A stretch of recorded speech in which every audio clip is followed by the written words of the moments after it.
Hello, everybody. My name is Dratnos, and today we have new Midnight Alpha notes on a Tuesday, even, or a Tuesday, as the British would say, rather than the typical Wednesday for these to get posted. So we have level 90 content is now available on the alpha, including a lot of the stuff that's kind of the same space as the theater troupe and the spreading the light, that kind of area is occupied by a lot of these things. I haven't tested them myself, but especially if I can auto level a character, yeah, I think I can get a template character, so I might go test those out and see how they look.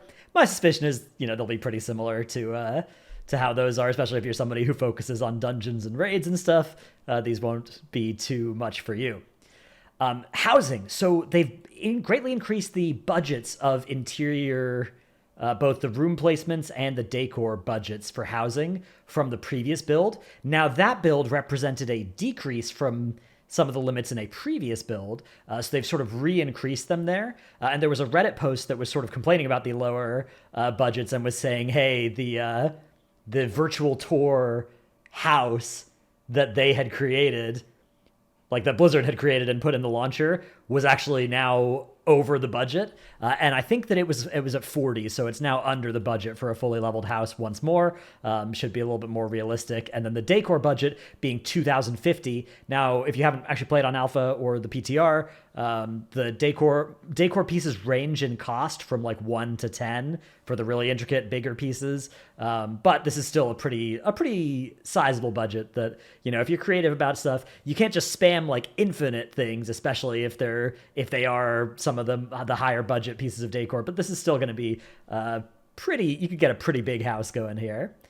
Then there's a tutorial around the house leveling, which will quickly pull you to level 2. I don't think it's intended for this to be a big grind.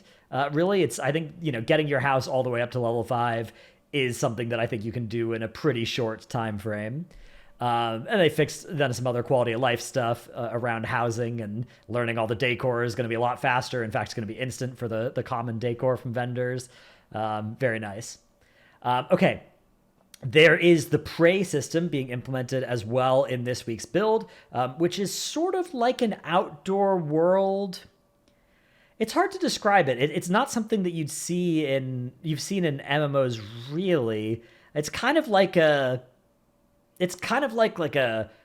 world quest / emissary quest chain thing, but there's a degree of unpredictability. You opt into doing a prey hunt, and you'll get ambushed by your prey a couple of times, then you'll hunt them down and finish them off. And they have torments, which are, it's kind of like the affixes that mobs in ARPGs or Legion Remix's Heroic World tier might have as well, that enhance the enemy and stuff. So it should be pretty fun. And yeah, they're outdoor world, and then you're on your own in the final encounter as well. So I think this will actually be a pretty cool addition. I've been a really big fan of the Heroic World tier in Legion Remix, and this feels like something that's kind of in that space. So yeah, it should be pretty fun.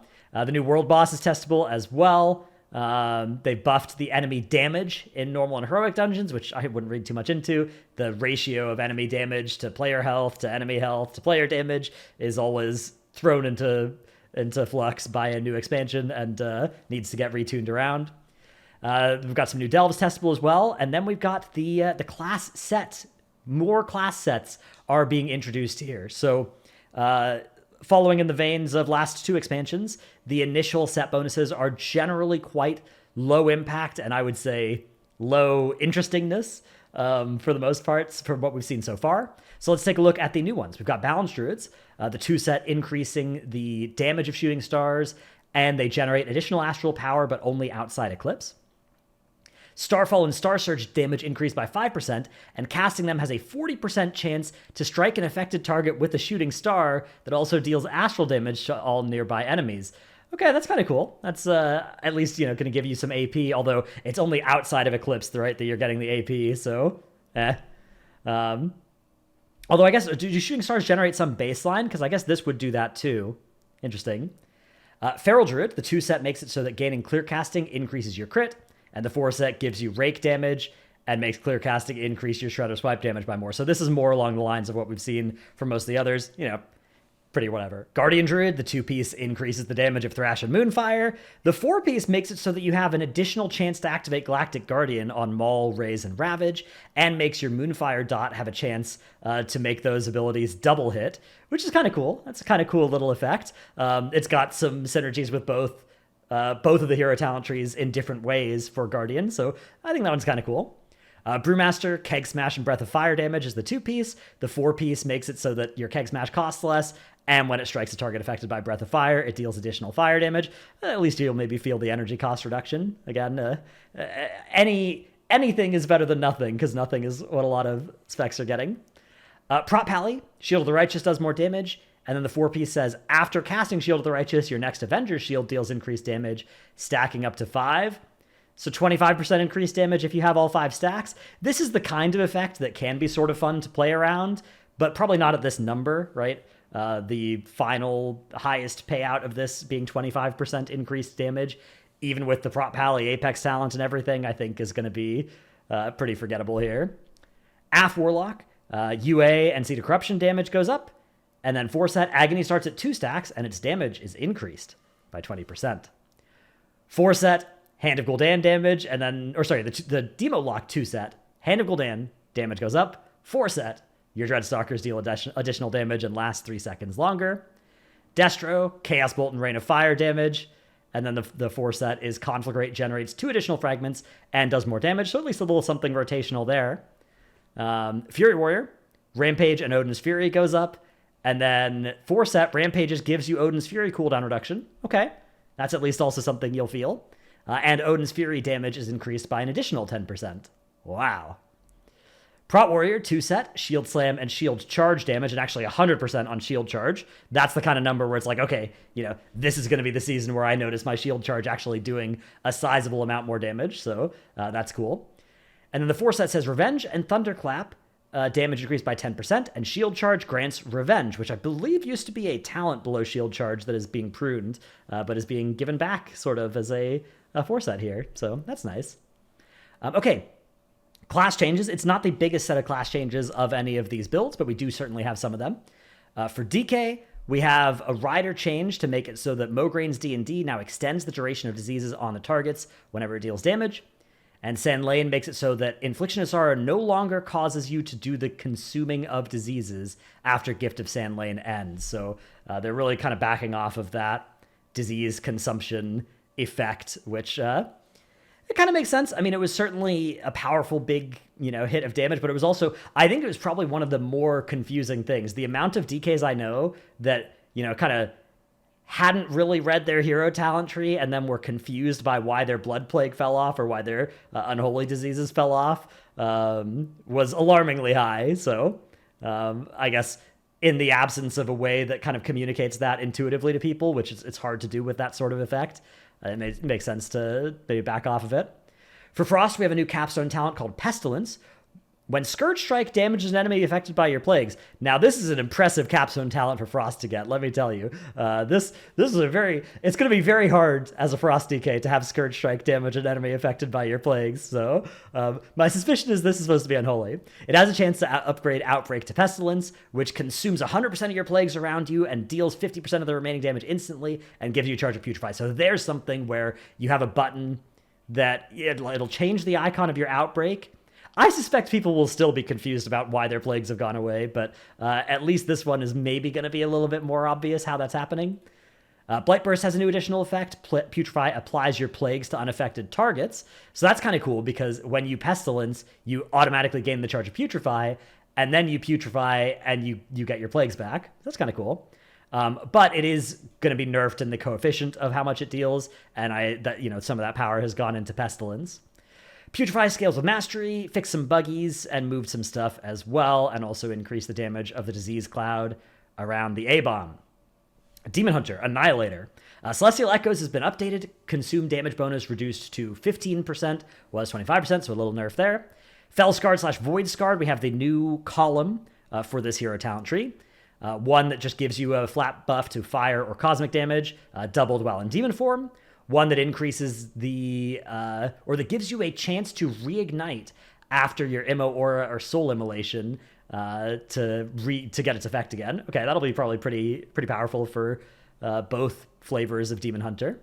And then Volatile Instinct. Entering demon form immediately induces a demon surge or causes your next void surge to repeat after a short delay. So that'll be kind of cool. That'll be fun. That's pretty similar to the Manaforge Omega set bonus for this hero talent tree, which is a fun one. Okay, Devourer. We have some dev notes here. We're pleased with the state of Devourer and its reception thus far. The following changes are targeted at injecting some additional variety in talent builds, better focusing and expanding on the melee and ranged playstyles, while also increasing the frequency of the Hungering Slash combo for players who want to engage with that portion of Devourer's kit. Lastly, we're significantly increasing the impact of Impending Apocalypse, while also making it easier to access alongside the Emptiness Soul Glutton choice node to ensure your Void meta playstyle choice feels significant, and longer Void Metamorphosis windows are rewarded with more noticeably increased damage from Collapsing Star. If you don't really know what that means, one of my videos in my Midnight Videos playlist is the Demon Hunter one, and in that one I basically explain the entire Devourer build, how it works, the melee and ranged builds that are in its talent tree, and how the core rotation works. So you can go check that out, or you could go check out an actual Demon Hunter main, or not even necessarily a Demon Hunter main, but somebody who's spent more time figuring out what's optimal rather than just kind of reading all the talents and taking a first swing at it. Okay, so we have some new talents. Void Rush, making it so that Collapsing Star gives you Void Blade cooldown reduction, and Void Blade and the Hunt give you some Fury Drain reduction in Void meta, which is an important thing to be able to... The high impact abilities that you want to press, sometimes you get to these spots in these sorts of rotations. We've seen it with Void Form for Shadow Priest before, where it's like you can't actually press it because it doesn't have that effect. And so, yeah, this is good. This will mean that you can press them pretty comfortably inside your Void meta window, and they'll help rather than hurt the cycle of keeping that going. Then we have some pretty simple ones that are just giving damage and crit chance to some basic abilities. Yeah, that's kind of all of the next 5. One that does some consume damage and cast time reduction. One that gives you Void Ray cooldown reduction only during meta. One that gives you Reap cooldown reduction. One that gives you extra Fury out of Soul Immolation. Then we have some updates. So Void Blade's cooldown is now 30 seconds and is no longer hasted. So in most cases, that'll be about... You could get quite a lot of haste on this spec. So my guess is this will probably be a buff early expansion and maybe a nerf by the end of the expansion, especially during Lust. Impending Apocalypse has been updated to do more damage. Void Glare Boon has been nerfed on the Fury gain. Focused Ray has been updated to make Void Ray deal increased damage when damaging 3 or fewer targets. I think it may have initially been just 1 target. Star Fragments is updated to give less souls. Void Rage now gives you flat mastery.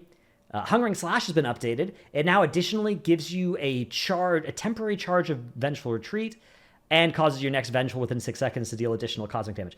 I think it may have already done that, but maybe that was a separate talent that you no longer have to talent as well.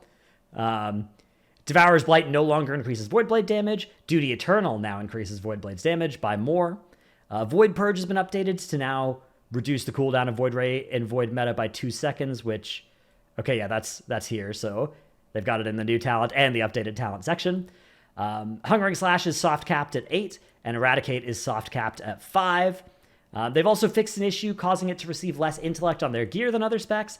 As such, they gain significant power, so they nerfed a bunch of the baseline damages on their abilities.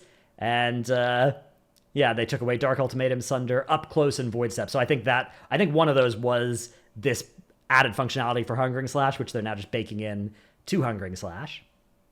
Okay, Evoker. We have a little thing for Prez Chrono Wardens. Master of Destiny has been removed. Augmentation, cooldown manager has been updated. Preservation, they've buffed the radius, I think again, on Temporal Anomaly here, and nerfed its healing, which, again, this sort of thing, like, don't panic, again, this early alpha, you see swings bigger than this. I think last week's build had 25% nerf to Shadow's damage, for instance. Hunter, Stalk and Strike now give you 10 seconds of cooldown reduction on Wildfire Bomb, was 1 charge. Moonlight Chakram and Takedowns damage is going up, Moonlight Chakram by 900%. Beast Mastery, so we have the Apex talent in for Beast Mastery. It's called Nature's Ally. Bestial Wrath also gives you 10 seconds of a Dire Beast. Damage dealt by pets goes up by 10%. I wonder if that's a good talent. Whenever you summon a Dire Beast, your next kill command has 100% increased crit chance and causes the target to bleed for an additional 20% over 8 seconds. Not yet fully implemented, but the tooltips are here for feedback. Marksmanship, the new Apex talent, is called Deadly Insight. When you gain Lock and Load, Surging Shots, or Death Blow, your next related ability, will deal 25% additional damage over 8 seconds. You deal 8% increased damage against enemies affected by Deep Insight's bleed effect. I wonder if that's like 8/15 or 4/8, because this should be a 2-pointer here.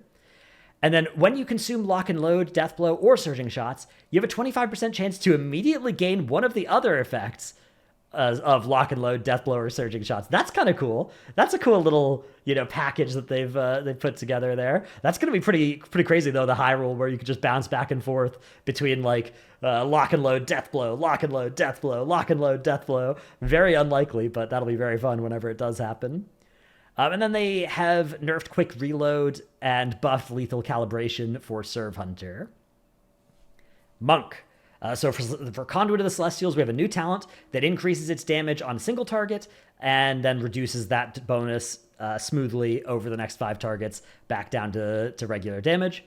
Yulon's Knowledge now increases the damage of Rising Sun Kick by 15%. Heart of the Jade Serpent no longer gives you cooldown time on Flying Serpent Kick. Celestial Conduit no longer splits its damage and now is soft capped at 5. Flight of the Red Crane's been removed, and they've added... Okay, so Celestial Conduit's location has changed, and Invoke Zhuen has been added to the tree for Windwalker Monk. Does this mean that it's not baseline? Because this is within the Conduit tab. So does that mean that Invoking Zhuen is now a Conduit thing? Huh. Interesting. Yeah, I have to figure out exactly what that means. Oh yeah, there's some dev notes for Windwalker. Okay, so we'll get there when we get there. Let's take a quick look at Shadowpan first, though. We have movement speed increased by 50% for the first 8 seconds of combat.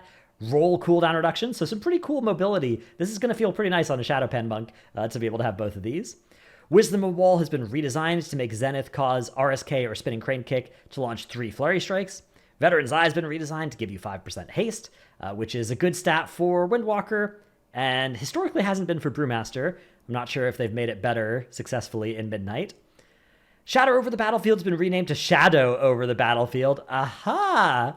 And now deals nature damage was Shadow, reduced by 50%. Vigilant Watch no longer increases the damage of your next Flurry Strikes. Class, so just for Monk baseline, there's a new talent that makes Touch of Death heal you for 50% of its damage. Ooh, that'll be quite a large heal on Touch of Death. Of course, it deals your full health bar in damage to enemies that are low enough. Otherwise, it'll still do a significant chunk of damage, though.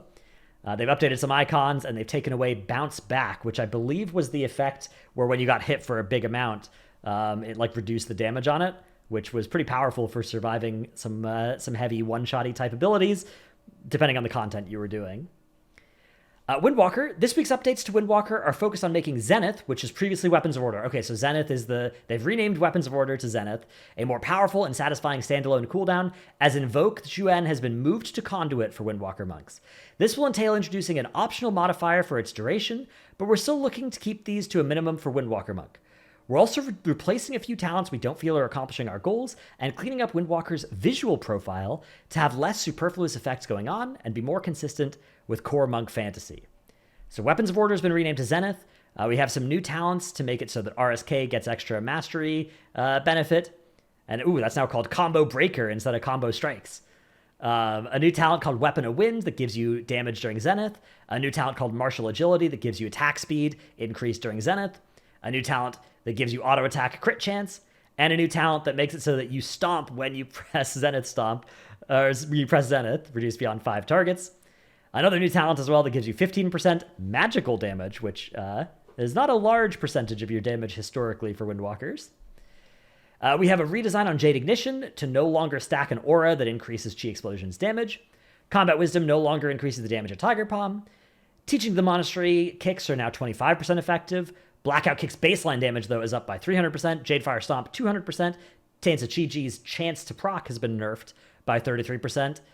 And then Chi Wave, Rushing Jade Wind, Storm Spirit Strikes, Summon White Tiger Statue got good riddance. I hated this. I hated that stupid ability, the Summon White Tiger Statue. That was never satisfying to press, but often you had to talent it because it was damage increase. And then Zhuan's Bond and Invoke Zhuan are also gone, but Invoke Zhuan is in the Conduit hero talent tree. Very interesting. So Shadowpen Windwalker is going to have just like one CD, and it'll be Zenith. I guess you've got a couple of other like little, 30-seconders that kind of fit in there, so that could be pretty fun. All right, for Priest, we have a new talent in Archon that gives you extra 5 seconds on Power Surge, and then we have 2 new talents that are quite different for Holy and Shadow. So Realize Potential either gives you Shadow Word Death, damage, and cooldown reduction, or Flash Heal, healing, and healing spells and Smite have an additional 2% chance to give you Surge of Light, so basically a completely different node between Holy and Shadow. And then Focused Outburst, which either gives you Prayer of Healing mana cost reduction and cast time reduction, or Void Volley damage and cooldown reduction. And then they also nerfed Spirit Well a little bit. For Oracle, we have the new column as well, and again, it's pretty different here. So Words of the Wise gives you healing increases on Flash Heal, Plea, Radiance, 15% for Disc, or Serenity and Sanctify, 10% for Holy. My suspicion is this will probably still be better for Holy than it is for Disc, because a lot of Disc healing is Atonement, which is not buffed by this. Prophet's Insight, on the other hand, increases Atonement healing from Holy spells by 20%, which is so not all of your spells. Whereas for Holy, that gives you 5 seconds of cooldown reduction on Holy Words, which is also powerful. Then finally, we have Unfolding Vision, which makes it so that when Power Word Shield or Void Shield expire with Absorption remaining, it jumps to a nearby injured ally and loses 40% of its max absorb instead. So potentially a powerful like overheal prevention type thing, but it loses 40% of its max absorb. So if you put a shield on somebody, it gets hit down to half, and then it expires, it's going to jump and it's going to lose 40% of its max absorb, so it will now only have 10% of its actual shielding left over. So my suspicion is this will be pretty low impact, unless you happen to be shielding people who take literally no damage against their shield. For Holy, it's a similar type of effect. When Prayer of Mending expires without healing, it jumps to a nearby injured ally and loses 2 stacks instead. So a little bit of kind of prevention of the worst case of it being on somebody and then expiring without healing. The penalty of losing the extra stack. I think this one will be more... this is like more comfy quality of life, whereas I think this one you'll probably find to be mostly forgettable. Discipline. Greater Smite increases the damage of Smite by more. It no longer gives you cast speed, though, and they've buffed the cooldown manager a little bit there. We'll see a lot of these notes, hopefully, over the coming weeks for a lot of specs. Rogue, we have the new column for Deathstalker. 1 talent gives you bonus critical damage. 1 talent gives Deathstalker's Mark, has a 30% chance to immediately consume a stack when applied. Now, this is the kind of talent that will change the way your gameplay feels, because when you put a 2-stacker on versus a 3-stacker, that's going to change the next 10 or 15 seconds of your gameplay. I actually quite like this effect. I'm not sure I like this effect being put in the hero talent tree. I actually feel like this is a perfect candidate for a set bonus type effect if they ever do hero talent set bonuses again, which they experimented with in Mana Forge Omega. Because, yeah, I feel like this is the kind of thing that is like a great seasonal twist to a hero talent tree. But baking it in long term, I'm not as confident in. Mass Casualty makes it so that Deathstalker's Mark deals a percentage of its normal damage to all other enemies, either that are affected by Rupture or when a stack is consumed by Black Powder, reduced beyond 5 targets. So it has to function slightly differently between Sin and Sub, but the basic idea is if you are doing your AoE rotation, you either have spread your Ruptures with Crimson Tempest, or you are pressing Black Powder instead of Eviscerate, you are going to be getting some free AoE damage there. And then finally, Unshakable Drive now increases the damage of next Shadow Strike by 20%, up to 3 uses, and if it's buffing other skills, it's still 50%, so a little bit of a single target nerf there. Warrior, we have some 1-pointers being put into the class tree, so a couple of free extra points into the class tree from the last build. And Anger Management now affects the following abilities. Arms, Avatar and Colossus Smash. Fury, Avatar and Recklessness. Prot, Avatar and Shield Wall. So that'll probably be quite good for all of these specs now that it's affecting these abilities, because, yeah, that seems like for these specs, these are the things you'd want to reduce. Okay, for arms, we have a decently sized update here. We have a new talent that makes it so that Cleave and Whirlwind deal increased damage to targets below 35% health. Avatar has been put into the arms spec tree, and gives you all damage dealt increased and 5% avoidance for 20 seconds. That kind of makes sense, becoming sort of impervious to, non-targeted abilities. That's the kind of defense that, I mean, it's weird to tack on that kind of defense maybe to an offensive CD, but I feel like that's flavorful. If you think of your skin turn into stone and stuff, that does seem like the kind of thing. Because, obviously from Blizzard's perspective, from a balance side, making all your cooldowns just a flat 20% damage increase would be a lot easier to balance, but then they've got to have some other cool effects. And this one, I think that, it's very low impact, of course, but it definitely fits the flavor of this ability. Tactician's been redesigned. You have a 30% chance to gain a charge of Overpower when you use an attack that has a rage cost. This effect applies even if that ability's rage cost has been reduced to 0. Brute Force has been redesigned. Slam has a 10% increased chance to trigger Tactician. Efficiency reduces the rage cost of Slam. Master Tactician gives Tactician a 10% increased proc chance. The final point of Master of Warfare, which I believe is the Apex talent, makes it so that Heroic Strike reduces the cooldown of Colossus Smash by 5 seconds. Ignore Pain has been updated. It's now on the GCD, and it's a 50% of damage taken, Ignore Pain, until a certain amount of damage is taken for 12 seconds, 20 seconds CD. The rage cost has been removed, and the amount ignored per use has been doubled. But yeah, putting it on the GCD is tough, because I think it wasn't on the GCD before, and that was part of what made it pretty powerful.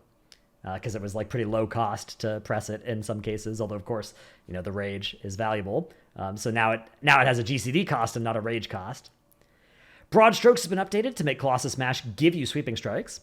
Battlelord's been updated to make Overpower have a chance to reset the cooldown of Mortal Strike.